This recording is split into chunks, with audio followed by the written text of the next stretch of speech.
de parler, de revendiquer la restauration de la biodiversité, c'est pas possible. Donc, il faut d'abord restaurer la biodiversité, il faut reboiser, il faut réensauvager le monde, en gros. On a besoin de récupérer, de restaurer des parcelles, des territoires sauvages, vraiment sauvages, où la nature elle puisse produire à nouveau de la biodiversité dans toute son splendeur, sa richesse.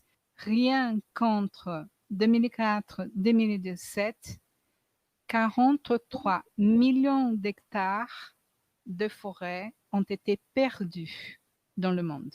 Rien qu'entre, tu vois, 13 ans. Au Brésil, on traverse une période très sombre, malheureusement, à cause d'un gouvernement écocide, génocide.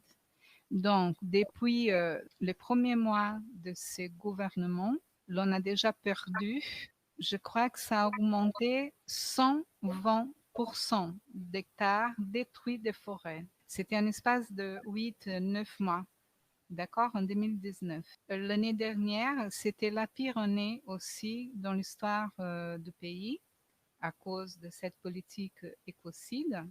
Mais ça, on voit ça en Afrique aussi, parce que les Africains, ils cherchent à reproduire le modèle des pays développés. Ça veut dire, on va prendre toutes les ressources qu'on a, on va produire énormément, on va tout vendre pour faire de l'argent. Ça, c'est erroné, c'est de l'errance. Il faut arrêter ça. Il faut arrêter ça. La richesse des pays, des territoires encore sauvages, notamment des pays tropicaux où le taux de biodiversité est beaucoup plus élevé, mais vraiment beaucoup plus élevé. Là, il faut qu'on voit les choses autrement. Par des incendies, c'est toujours criminel, malheureusement. C'est pour, entre guillemets, faire de la place pour la monoculture. La production agricole en monoculture, c'est dévastatrice parce qu'on va détruire toute la biodiversité et donc on perd de plus en plus. Si on reste sur ces modèles-là, on va perdre vraiment la biodiversité, elle va s'effondrer.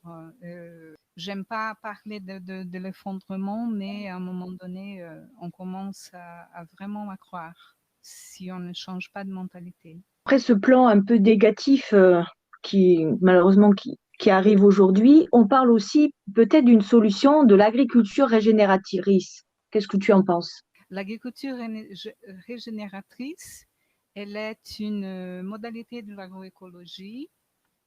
En fait, l'agroforesterie, la permaculture, le bio et l'agriculture